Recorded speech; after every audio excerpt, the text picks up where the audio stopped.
एक बहुत ही ईमानदार ਅਤੇ ਸੱਚੀ ਸੁੱਚੀ ਸ਼ਖਸੀਅਤ ਦੇ ਮਾਲਿਕ ਸ਼੍ਰੀ ਨਰੇਸ਼ ਸੂਦ ਜੀ ਪਿਛਲੇ ਦਿਨੀ ਆਪਣੇ ਸਵਾਸਾਂ ਦੀ ਪੂੰਜੀ ਨੂੰ ਖਰਚਦੇ ਹੋਏ ਪਰਮਾਤਮਾ ਦੇ ਚਰਨਾਂ ਵਿੱਚ ਜਾ ਬਿਰਾਜੇ। ਉਹਨਾਂ ਦੀ ਯਾਦ ਵਿੱਚ ਇੱਕ ਧਾਰਮਿਕ ਸਮਾਗਮ ਦਾ ਆਯੋਜਨ ਉਹਨਾਂ ਦੇ ਸਮੂਹ ਪਰਿਵਾਰ ਵੱਲੋਂ, ਜਿਨ੍ਹਾਂ ਵਿੱਚ ਮਿਸਿਸ ਬ੍ਰਿਜ ਮੋਹਨੀ ਸੂਦ, एडवोकेट अनिल सूद, पूनम सूद, नरोत्तम देव सूद, वंदना सूद, सुरेश सूद, गार्गी सूद, पीयूष, गौरिका, भव्या, अनाया, हार्दिक, भूवन, वारूष ਅਤੇ ਉਹਨਾਂ ਦੇ ਸਮੂਹ ਪਰਿਵਾਰ ਵੱਲੋਂ डेरा बाबा चरण शाह जी बहादुरपुर हुशियारपुर विखे करवाया गया, जिस विच पंडित जी वालों जीवन ਅਤੇ मौत ਦੀਆਂ ਸੱਚਾਈਆਂ ਬਾਰੇ ਚਾਨਣਾ ਪਾਇਆ ਅਤੇ ਸਭ ਸੰਗਤਾਂ ਨੂੰ ਉਸ ਪਰਮ ਪਿਤਾ ਪਰਮਾਤਮਾ ਦੇ ਦਰਸਾਏ ਮਾਰਗ ਤੇ ਚੱਲਣ ਦੀ ਸਿੱਖਿਆ ਦਿੱਤੀ। श्री नरेश सूद जी का जन्म पिता श्री दौलत राम सूद जी के घर माता श्रीमती परसिनी देवी जी की कुखों 13 सितंबर 1946 ਨੂੰ ਹੁਸ਼ਿਆਰਪੁਰ ਵਿਖੇ ਹੋਇਆ। आप जी बचपन तो ही बहुत ही सुघड़, सियाणे ਅਤੇ ਹੋਣਹਾਰ प्रतिभा ਦੇ मालिक सन। आप जी ने अपनी मुढ़ली सिक्ख्या ਹੁਸ਼ਿਆਰਪੁਰ तो उपरंत अपनी उचेरी सिक्ख्या उम्बोट हिमाचल प्रदेश तो हासिल की। श्री नरेश सूद जी बचपन तो ही बहुत ही सादे सुभाਅ ਦੇ मालिक सन। आप जी ਦੇ माता जी ਦਾ बचपन ਵਿੱਚ ਹੀ देहांत हो गया ਸੀ, जिस करके आप जी ਦੇ ਕੰਧਿਆਂ ਤੇ बचपन तो ही ਆਪਣੇ ਭੈਣਾਂ ਭਰਾਵਾਂ ਦੀ ਜ਼ਿੰਮੇਵਾਰੀ ਆ ਪਈ।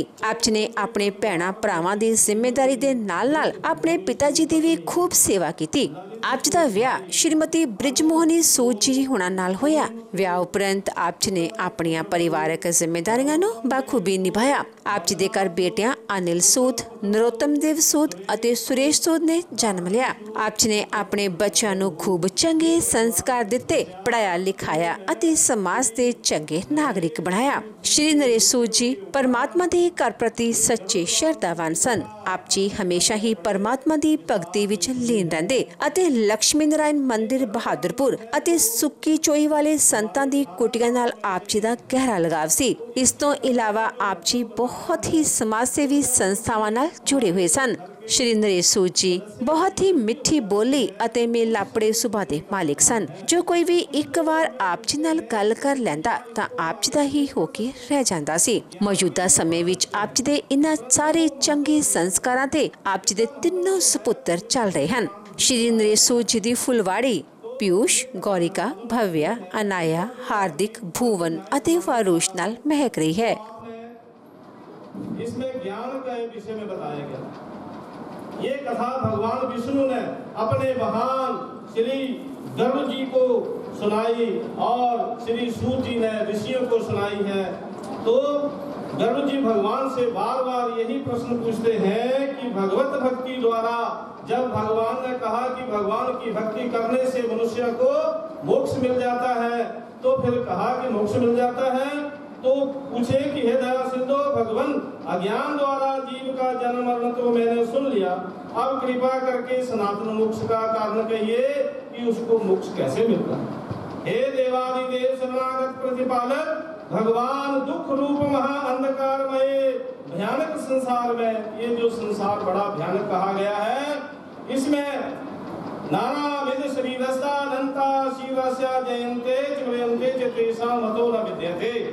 अनेक प्रकार के जीवों का जन्म मरण होता रहता है, जिसका कुछ अंत नहीं है। वे जीव सदा दुखी रहते हैं, वे कभी सुखी तो होते नहीं। कृपा करके कोई उपाय बताइए कि उनको मोक्ष कैसे मिले।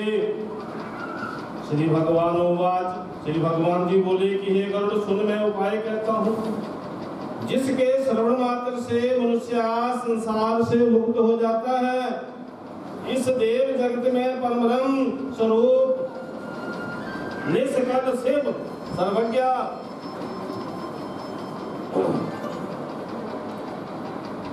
जगत कर्ता ईश्वर को ईश्वर निर्मल एवं द्वैत भाव रहित स्वयं प्रकाशमान आदि अंत रहित निर्भीकार परे से परे निर्गुण सच्चिदानंद भगवान परब्रह्म है।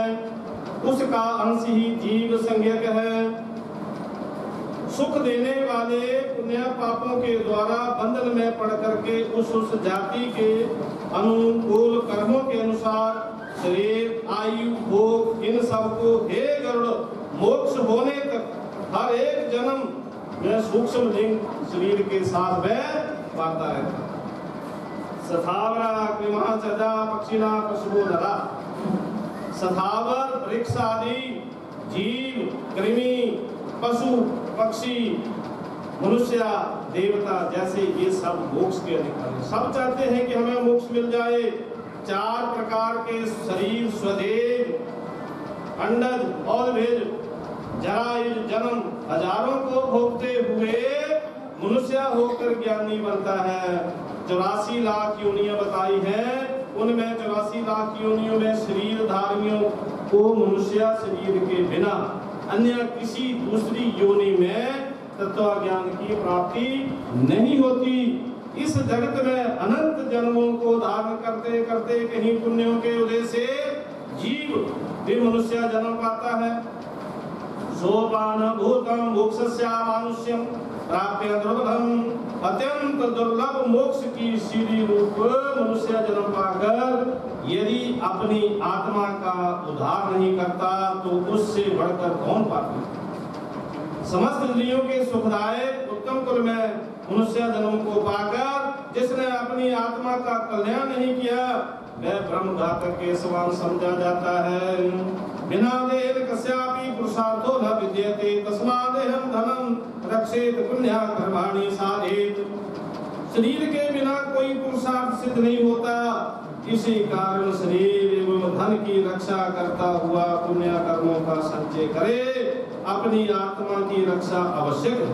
यही आत्मा ही सबका पात्र है और इसी के द्वारा सब कार्य सिद्ध होते हैं। जीवित रहने पर कल्याण पाता है। पुनर्ग्राम है, पुनः क्षेत्रम, पुनर्वित्तम, पुनर्ग्रहम, पुनः शुभाशुभम कर्म नाश शरीरम पुनः पुनः। ये गांव, पृथ्वी, धन धाम, शुभ अशुभ, अच्छे बुरे सब कर्म बार बार मिल जाते हैं।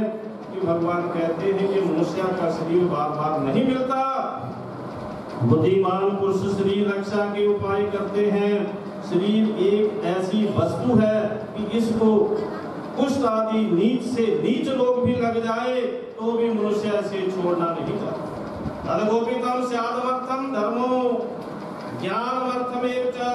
शरीर रक्षा द्वारा धर्म की सिद्धि होती है और धर्म से ज्ञान की प्राप्ति होती है। ज्ञान से ध्यान योग प्राप्त होता है और इसी के द्वारा मोक्ष प्राप्त होता है। यदि अपनी आत्मा को स्वयं दुखों से नहीं तो कौन उसे इस दुख में संसार से समुद्र से पार करेगा। इसी मनुष्य जन्म के अपने नरक रूप की औषधि नहीं कर देता। जो संसारी जीव जानता है कि नरकों में बड़ा दुख मिलता है तो उससे बचने का उपाय नहीं करता, तो जहाँ पर औषधि नहीं मिलती वहाँ पर रोगी होकर जाने से वो किस प्रकार रोग से मुक्त हो सकेगा। वृद्धावस्था सामने मुंह बनाई शेरनी की भंती खड़ी है। आयु जो है वो टूटे हुए घड़े में से पानी के बिंदुओं के समान क्षण क्षण में निकलती चली जा रही है। इन्हीं कारणों से अपने कल्याण के लिए प्रयत्न करना उत्तम है। जब तक इस शरीर में दुख विपत्ति रोग आदि तथा इंद्रियों को विकलता नहीं आती, कमजोरी नहीं आती, तब तक आत्मा का कल्याण कर लेना उत्तम है। ये मनुष्य शरीर प्राप्त है जिसमें तब तक तत्व परमार्थ तत्व का अभ्यास कर ले। क्योंकि घर में अगर आग लग जाए फिर उसमें कुआं खोदना वो बुद्धिमता की बात नहीं। रोग आदि जब लग जाते हैं तो फिर तत्व विचार नहीं, भगवान की उपासना नहीं हो सकती। संसार में उत्पन्न हुए नाना प्रकार के कार्यों में आसक्त होने के कारण समय जाता नहीं, जाना जा सकता है। सुख दुख एवं अपना कल्याण भी नहीं जान सकता। जन्म लेते मरते अपारग्रस्त रोगी मनुष्यों को अपने सामने देखते हुए इस जीव ने ऐसे गो मदरा पान किया है, ऐसे नशे में झूम रहा है कि वह किसी को देखता नहीं, किसी से डरता नहीं। धन संपत्ति तो स्वप्न की तरह है और जवानी फूलों की फंती शीघ्र कुमला जाने वाली है। आयु जो है वो बड़ी चंचल है, बिजली के समान चंचल है। इस प्रकार के ना हो जाने पर किसी को धैर्य रहता है। 100 वर्ष की आयु जो है वो आधी तो निद्रा में आलस्य में बीत जाती है और 20 वर्ष वृद्धावस्था, शेष मध्य की जो है वो घर के काम काज के बड़ी शक्ति में निकल जाती है। तो इस प्रकार की 100 वर्ष की आयु भी बेकार कही गई है। मोक्ष प्राप्ति के लिए उद्यम न करना, परम ब्रह्म चिंतन में निद्रा करना, भय के स्थान विश्वास किए रहना, इस प्रकार से रहने वाला कौन सा मनुष्य दुख नहीं पाता। जल बुद्ध के समान इस शरीर में वह जीव स्थित है जिसमें प्रिय की पुत्रादि स्त्री का मिलाप भी अनित्य है, तो वह किस प्रकार निर्भय रह सकता है। अहितकारी दुखदायक वस्तुओं को ये सुखदायक माने बैठा है, अनित्य वस्तु को नित्य माने हुए है, अनर्थ में अर्थ बुद्धि रखता है। इस प्रकार का अज्ञानी जीव अपने वास्तविक तत्व मोक्ष को जान नहीं सकता। देव माया से मोहित हुआ वह जीव सामने दुख को देखते हुए मोक्ष साधन से फिसल पड़ता है। शास्त्र को सुनते हुए नहीं समझता, पढ़ते हुए ईश्वर तत्व को नहीं जानता। अत्यंत गंभीर काल रूप समुद्र में डूबा हुआ ये जगत मृत्यु, रोग, जरा आदि मगरमच्छों से पकड़ा हुआ कुछ नहीं जान सकता।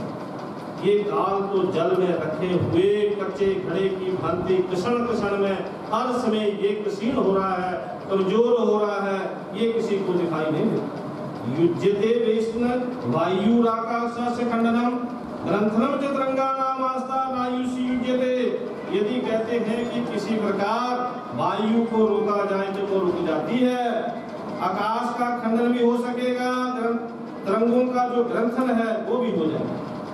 आयु को स्थिरता कभी नहीं, ये आयु कभी स्थिर नहीं रहती। जिस काल के द्वारा पृथ्वी भी जल जाता है और मेरु पर्वत के टुकड़े टुकड़े हो जाता है, समुद्र का जल सूख जाता है, तो फिर शरीर की बात क्या कही जाए। ये किस प्रकार स्थिर रह सकता है। आपत्यम में कलत्रम में धनम में बांधवाश्च में जलपदीम से मत्यानाम हंति काल को बलात। तो बार बार ये कहता है कि मेरी संतान है, मेरा कलत्र है, मेरा घर है, मेरा धन है, मेरे बंधु हैं। इस प्रकार के शब्द में कहती हुई मनुष्य रूप बकरी को काल रूप भेड़िया अचानक बलपूर्वक पकड़ लेता है, अपने बस में कर लेता है। काल एक ऐसा बली है, ऐसा बलवान है, चाहे मनुष्य कितना भी कहता रहे कि मुझे कोई काम करने को शेष है। इस प्रकार के विचार करते हुए उस पुरुष को झट अपने बस में कर लेता है। इस कारण धर्म का कार्य यदि कल करना हो तो उसे आज कर लो। अगर किसी के मन में कोई धार्मिक कार्य, अच्छा काम करने की इच्छा हो, याद आए तो कहते उसको जल्दी कर लेना चाहिए, कल पर नहीं छोड़ना चाहिए। दूसरे पहर करना है तो इसी पहर कर ले। कृताकृत मृत्यु जो है वो किसी की प्रतीक्षा नहीं करती। वृद्धावस्था ही जिसे रास्ता दिखाती है। मृत्यु रूप शत्रु भयानक रोग व्याधियों की सेना लेकर के तुम्हारे पास शीघ्र आ रहा है, तो फिर अपनी रक्षा करने वाले भगवान ईश्वर की ओर क्यों नहीं देखता। ये मनुष्य का शरीर एक मांस का पिंड है, कृष्णा रूप सुई से भिन्न होकर उसी की सलाखा पर भूनने के लिए विदा गया है। विषया वासना रूप घृत से शुद्ध किया गया है। राग द्वेष रूप अग्नि पर पक रहा है, पक जाने पर मृत्यु आकर इसे भक्षण करता है। गर्भ में आए हुए बालक, जवान, बूढ़े, कोई भी हो, मृत्यु तो सबको अपना ग्रास बना करके छोड़ता है। ये जीव तो अपने को छोड़कर यमलोक चला जाता है, तो फिर स्त्री पुत्र कलत्र माता पिता के साथ ये संबंध कैसा है। दुख के उत्पन्न करने वाले सब प्रकार की आपत्तियों के स्थान पर, सब प्रकार के पापों के आश्रय रूप इस संसार में अवश्य ही त्याग करें, इस संसार का त्याग करने की कोशिश करें। कहते हैं कि लोहे, लकड़ी आदि के मजबूत रस्सों से बंधा हुआ शीघ्र छूट जाता है, परंतु पुत्र रूपी स्त्री रूपी रस्सों से जकड़ा हुआ ये नहीं छूट सकता। मनुष्य अपने मन को प्रिय लगने वाले जितने संबंधी जितने रिश्तेदार बनाता जाता है उतनी ही शोक कीली द्वारा अपने हृदय में भोगता है। अर्थात पुत्र आदि संबंधियों रिश्तेदारों संबंधियों की मृत्यु होने पर शोक कीली द्वारा हृदय जो है वो छलनी सा हो जाता है। विषयों का आहार करने वाले शरीर में रहने वाले इंद्रिय रूप चोरों ने सारे जगत के विचार रूप धन को हर लिया है। इसने सारे जगत का विनाश किया। जिस प्रकार मांस पिंड का लोभी जब वो उस मछली को पकड़ता है तो वो ये नहीं देखता ये लोहे की कील उसको चुभेगी उसको पीड़ा होगी, वो इस बात का विचार नहीं करता। तो उसी प्रकार सुख में जब ये संसारी जीव सुख में होता है तो ये देहधारी यम पास को नहीं देखता। हे गरुड़ अपनी भलाई बुराई को नहीं जानते, खोटे मार्ग पर अरूढ़ होकर केवल अपना पेट भरना जानते हैं। ऐसे पुरुष जो है वो नरकगामी होते हैं। कहते हैं कि सोना जागना मैथुन आहार इत्यादि सब प्राणियों में एक जैसा होता है, किंतु मनुष्य में हित अहित जानने का एक विशेष ज्ञान है। तो इस प्रकार पुष्पों का जो भार है अगर वो सिर पर रखी है गांठ तो उसकी जो सुगंध है वो तो नासिका ही जानती है। इस प्रकार कहते हैं कि शास्त्र वेद सब पढ़ते हैं परंतु उनमें से तत्व ज्ञान कोई बिरला ही उसे प्राप्त करता है। बुद्धिमान पुरुष वेद शास्त्रों को पढ़कर तत्व ज्ञान को समझ ले। जिस प्रकार धान्य को जाने वाला उसके छिलके को त्याग देता है, उसी प्रकार जैसे कहते हैं कि किसी के हाथ में अमृत हो और उसको अमृत से तृप्ति हो जाती है तो उसको दूसरे आहारों से कोई प्रयोजन नहीं होता, उसको उनसे कोई लाभ नहीं है। तो जिस समय उस पुरुष का अंतकाल जब आता है जो अपने भगवान का ध्यान करता करता अपने शरीर का त्याग करता है और उसका जब अंतकाल आ जाए तो कहते हैं कि मृत्यु से निर्भय होकर निडर होकर के शास्त्र से शरीर को तथा संबंध रखने वाले पुत्र आदियों की चाना का त्याग कर दे, ओम अक्षर का उच्चारण करे और एकांत में जाकर के भगवान का ध्यान करे, मैं ब्रह्म हूँ। इस प्रकार अपनी बुद्धि को भगवान के चरणों में लगावे। भगवान कहते हैं कि जो मेरा स्मरण करता हुआ ओंकार का अक्षर का उच्चारण करता हुआ अपने शरीर को त्यागता है वह परम उसको मोक्ष प्राप्त होता है। तो भगवान का ध्यान करते करते अगर तीर्थों में किसी का देहांत होता है तो कहते हैं कि उसको मोक्ष मिलता है। वो कौन से तीर्थ हैं? अयोध्या, मथुरा, हरिद्वार, काशी, शिवकांची, उज्जैनी, द्वारका, ये सातों पुरी जो है वो मोक्ष देने वाली हैं। तो इस प्रकार भगवान कहते हैं कि हे गरुड़ तुझे ये सनातन मोक्ष धर्म सुनाया, वैराग्य के साथ कोई सुनता है उसको भी मोक्ष मिलता है और ज्ञानी मोक्ष पाते हैं, धर्मात्मा स्वर्ग में चले जाते हैं, पापी लोग जो है दुर्गति पाते हैं, पशु पक्षी कीट आदि जो है वो जन्मते मरते रहते हैं। तो गरुड़ जी ने जब ये कथा सुनी तो भगवान के चरणों में बैठ गया और प्रार्थना करने लगा, बोला कि हे प्रभु आपने अमृत में वचन सुनाकर मुझे संसार सागर से तार दिया, स्नेह दूर होने से मैं कृतकृत्या हो गया हूँ।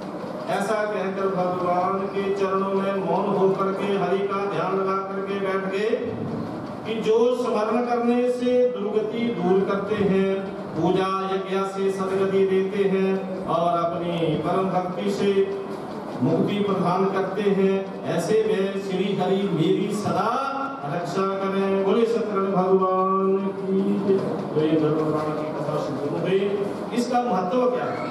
कहते हैं कि इसके सुनने का कथा का क्या महत्व है? तो भगवान जी बोले कि हे गरुड़ ये इस तरह मैंने तुझे उद्धव दैहिक कर्म कहा, जिसे 10 दिन के अंदर सुन लेने पर सब पापों से मुक्त हो जाता है। इस लोक का कर्म पितरों की मुक्ति, पुत्रों को चाहा हुआ फल प्रदान करने वाला है।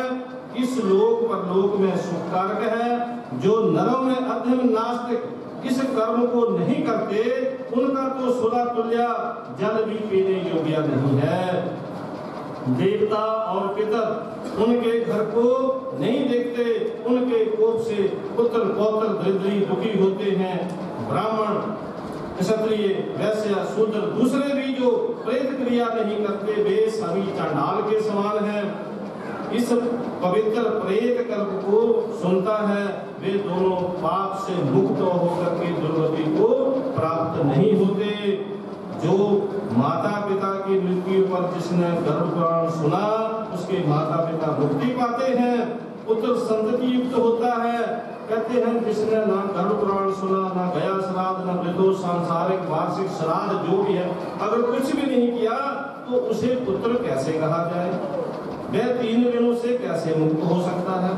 माता पिता का उद्धार करने को समर्थ कैसे हो सकता है? इसलिए मृत्यु, माता या पिता की मृत्यु हो तो उसके उपरांत पुत्रों को चाहिए कि इस गर्भ पुराण की कथा को सुने। ये धर्म, अर्थ, काम, मोक्ष को प्रदान करने वाला है। हमारी संस्कृति का बहुत अन्यतम पहलू है कि जब कोई आत्मा हमसे बिछुड़ती है,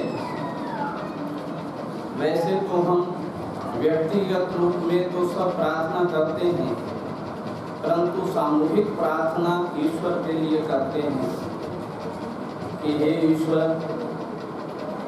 जो आत्मा, जो शरीर हमसे बिछुड़कर सदा सर्वदा के लिए आपके चरणों में चला गया, उसके लिए हम आप प्रार्थना करते हैं। तो अभी हम सब श्रीमद् गरुड़ पुराण, जो भारतीय संस्कृति का 18 पुराणों में से एक पुराण है, और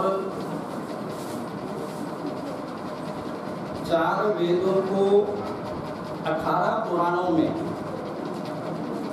बांटकर समझाने का प्रयत्न किया, क्योंकि वेदों की भाषा, वेदों का ज्ञान थोड़ा सा समझना कठिन होता जा रहा था।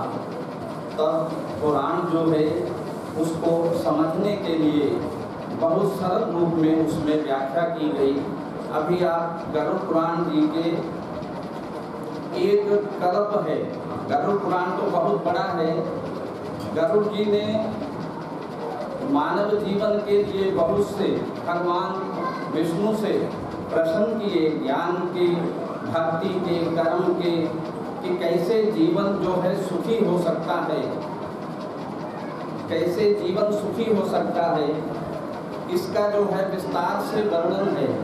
परंतु एक कल्प है जिसे कहते हैं प्रेत कल्प। अभी जो हम कथा सुन रहे थे, ये गरुड़ पुराण के प्रेत कल्प की कथा है कि जब मनुष्य शरीर त्यागता है तो उसकी आगे की यात्रा कैसे होती है, उसका वर्णन है।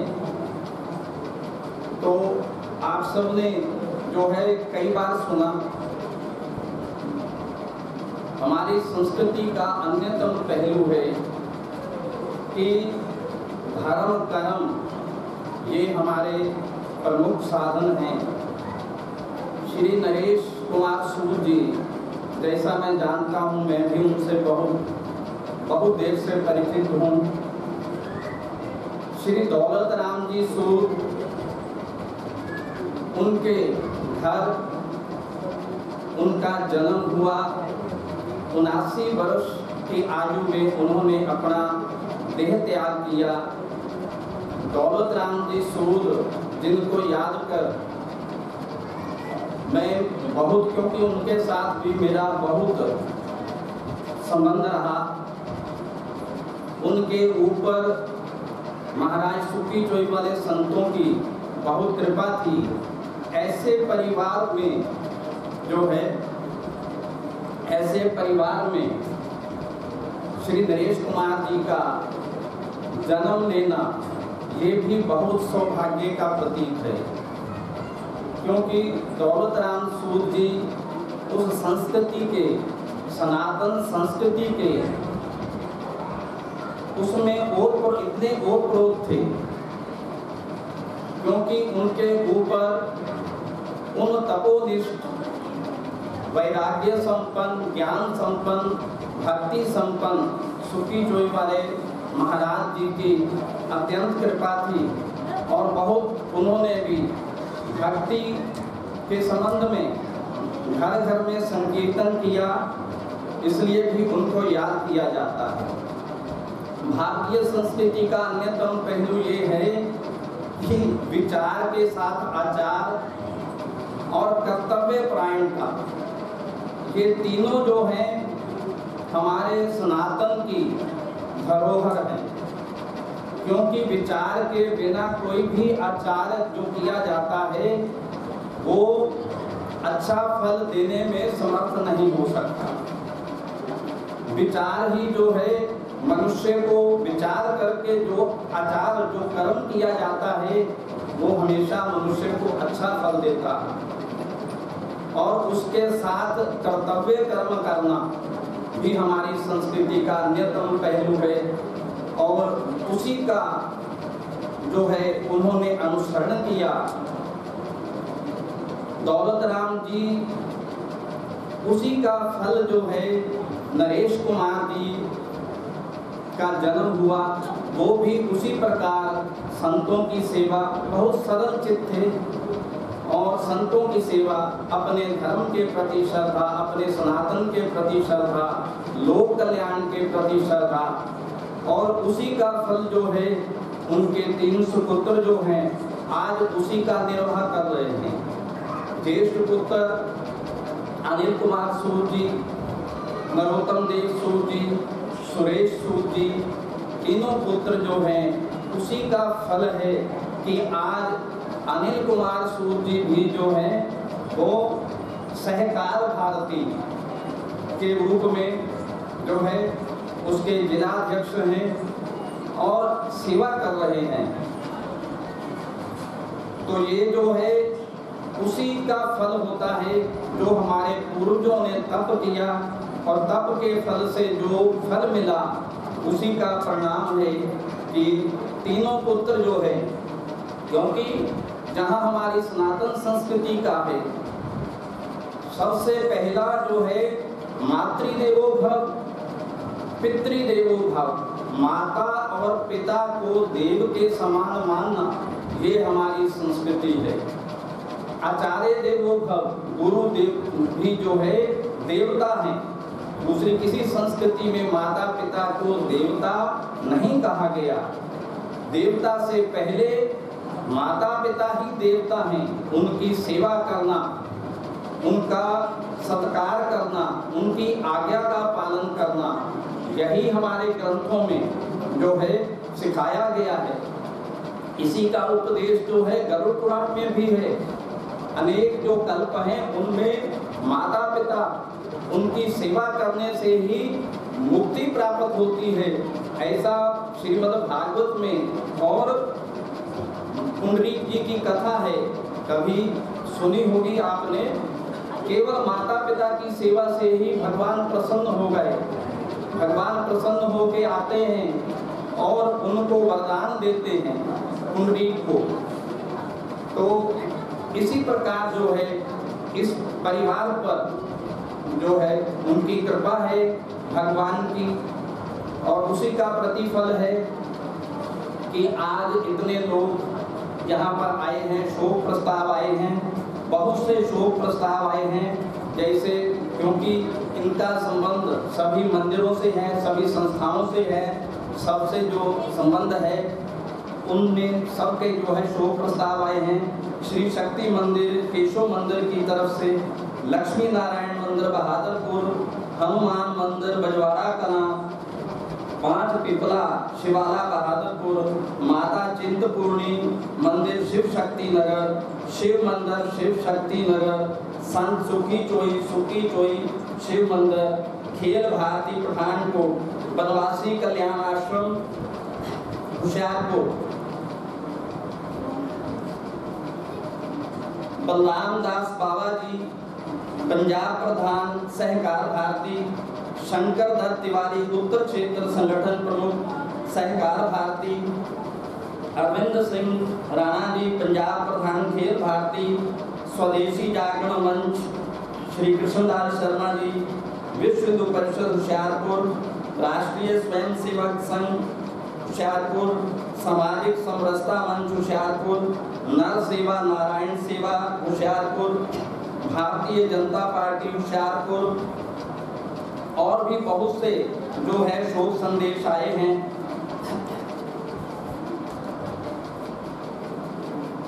श्री अनिल सूद जी एवं परिवार,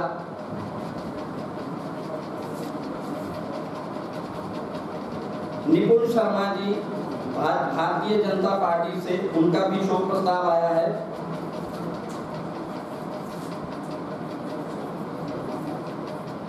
शोक सभा होशियारपुर, उनकी तरफ से भी शोक संदेश आया है।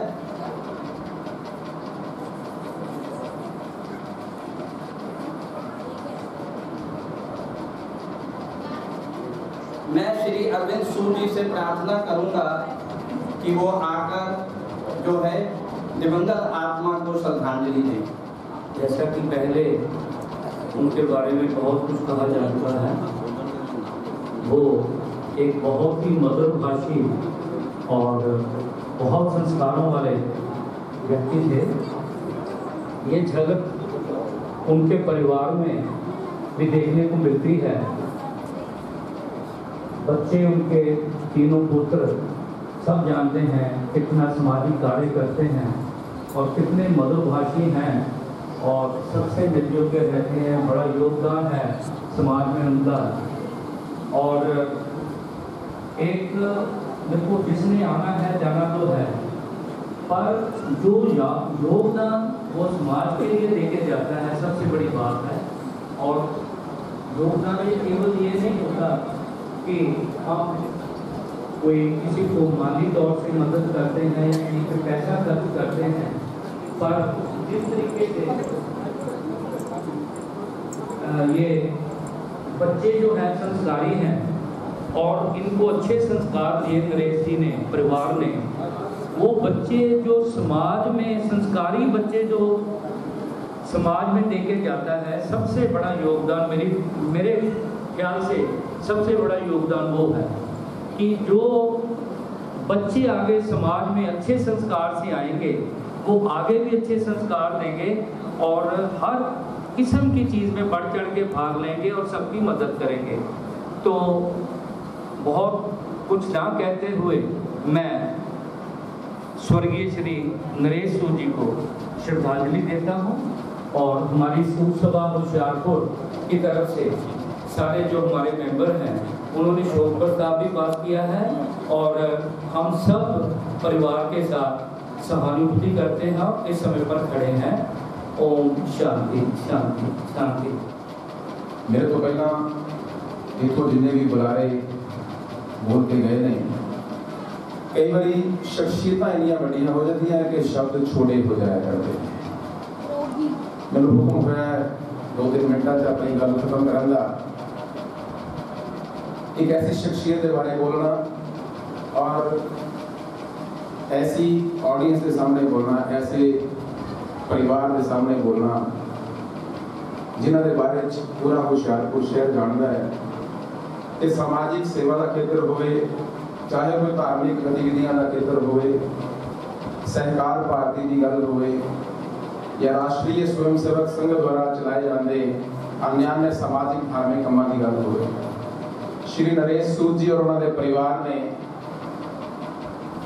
वध तो वध योगदान हमेशा पा के हमेशा अग्रणी रह के सामाजिक धार्मिक कामों के विच अपना एक वखरा नाम किया है।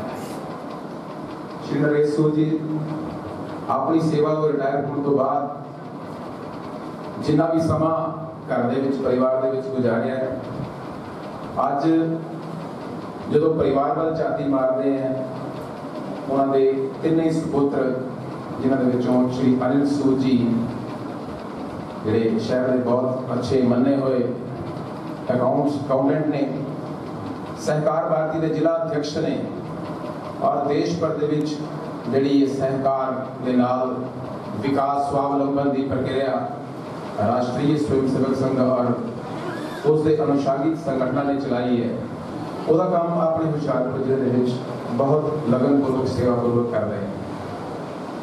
सो परिवार के जो कोई पुत्र पौत्र ऐसे सेवा के काम के धार्मिक समाजिक कामों के लगता है, मेरा ख्याल है सब तो बड़ा कंट्रीब्यूशन उस परिवार के बड़िया के संस्कार होंगे।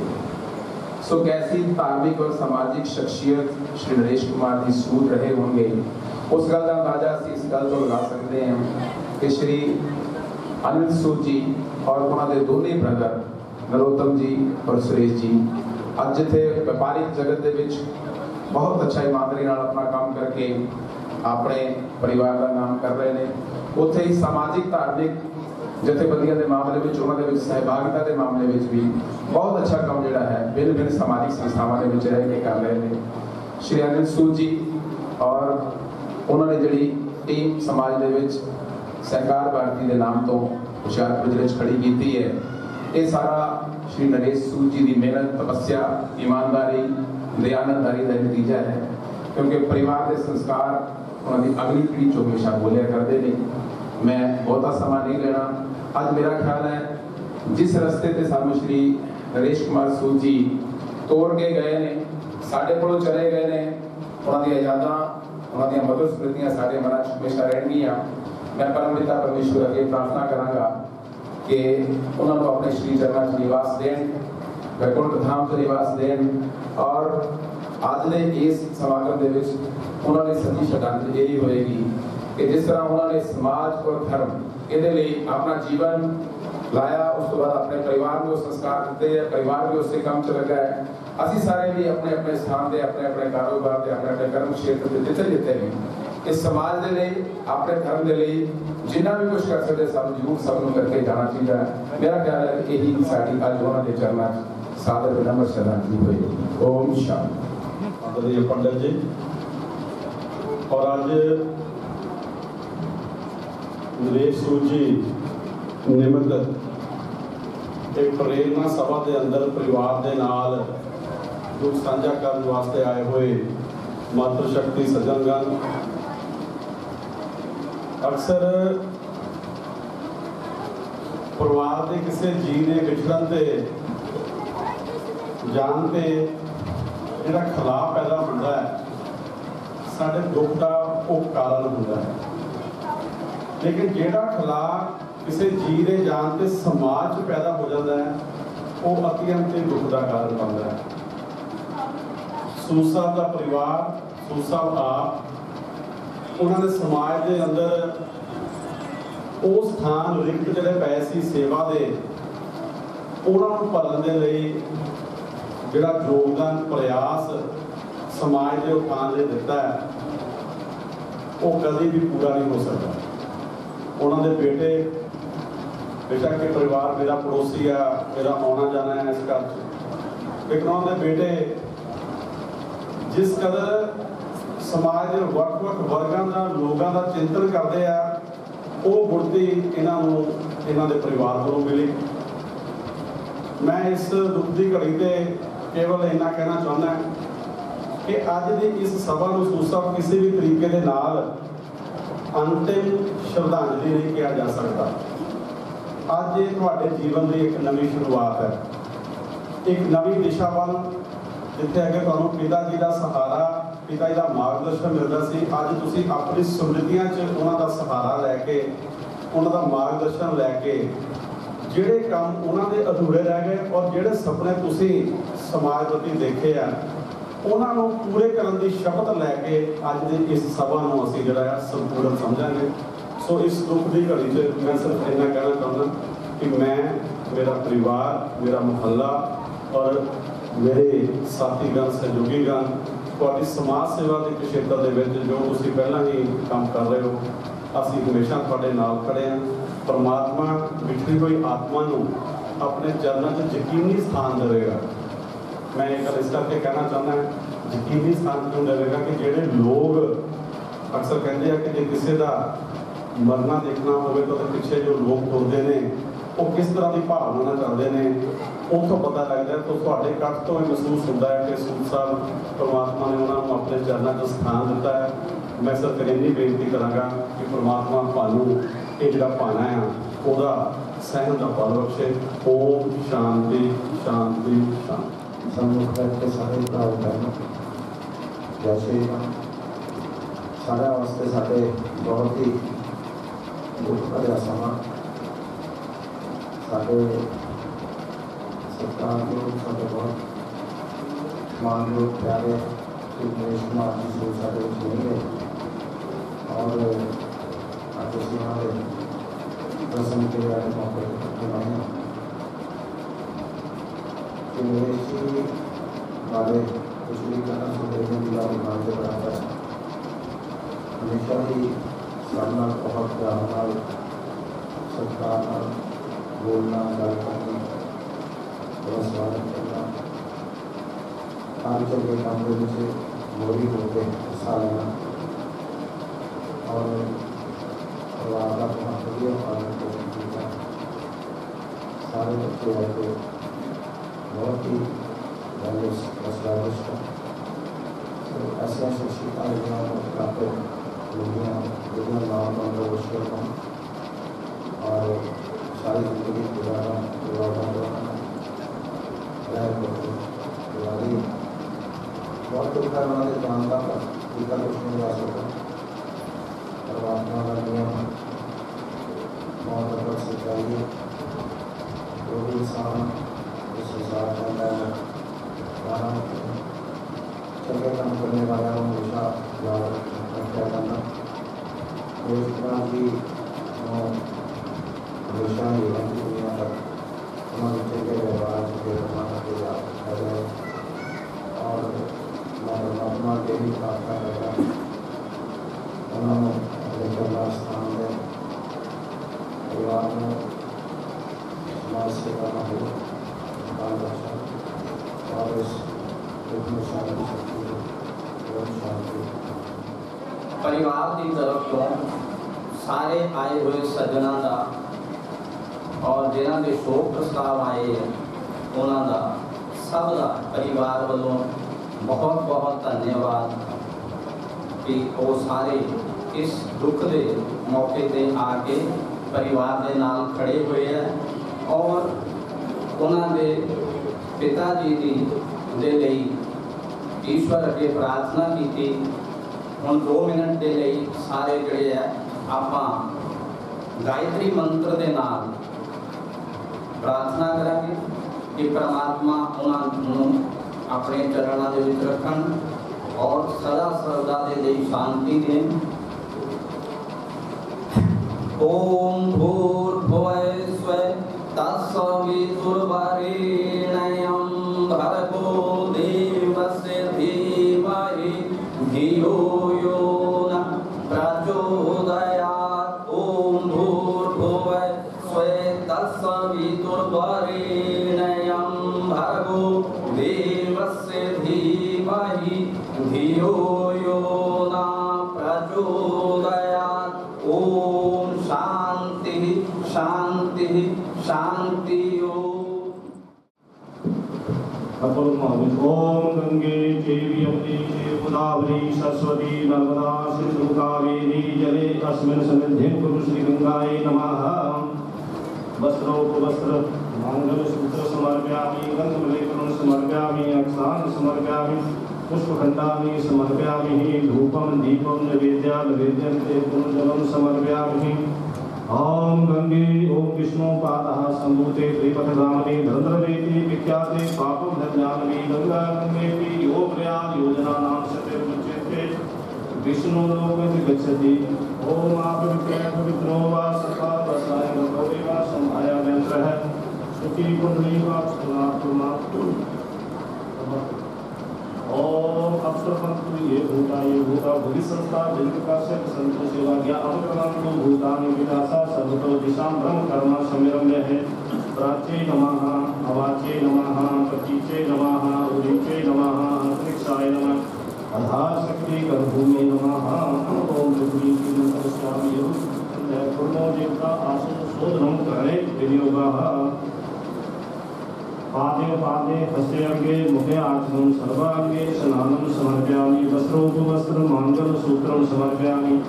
गन्धलेपनं समर्पयामि। अक्षतां समर्पयामि। पुष्पगन्धानि समर्पयामि। धूपं दीपं नैवेद्यान्ते पुनर्जलं समर्पयामि। पुनर्जलं समर्पयामि। ओम पृथ्वीया पितालोका देवी त्वं विष्णु त्वं च धारयामि। आधार शक्ति गर्भूमे नमः। श्री पृथ्वी नमः।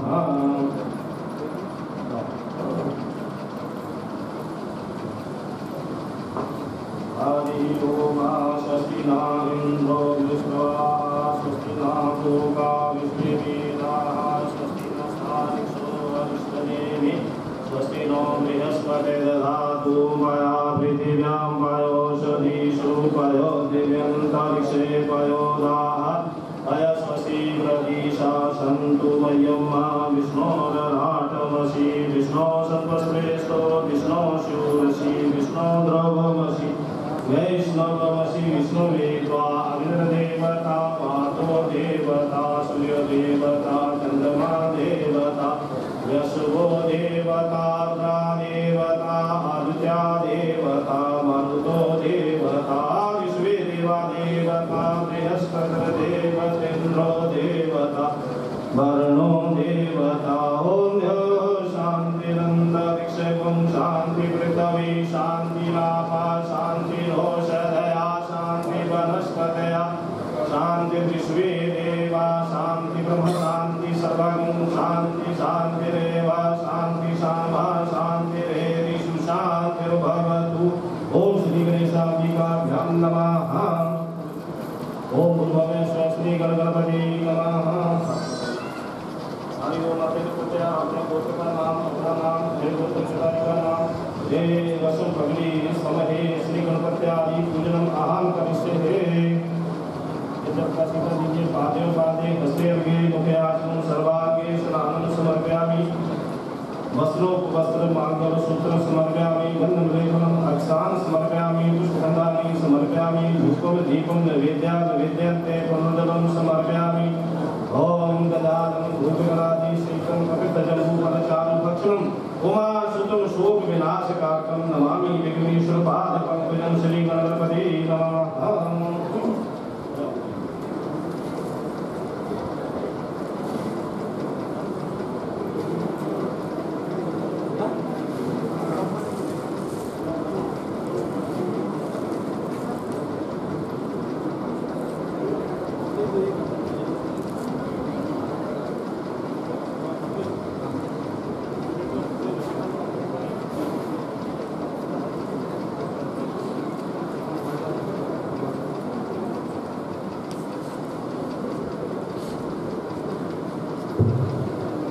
परिवार की तरफ तो एक बार सारे फिर प्रार्थना कि कोई भी व्यक्ति भोजन ग्रहण के लिए नहीं जाए।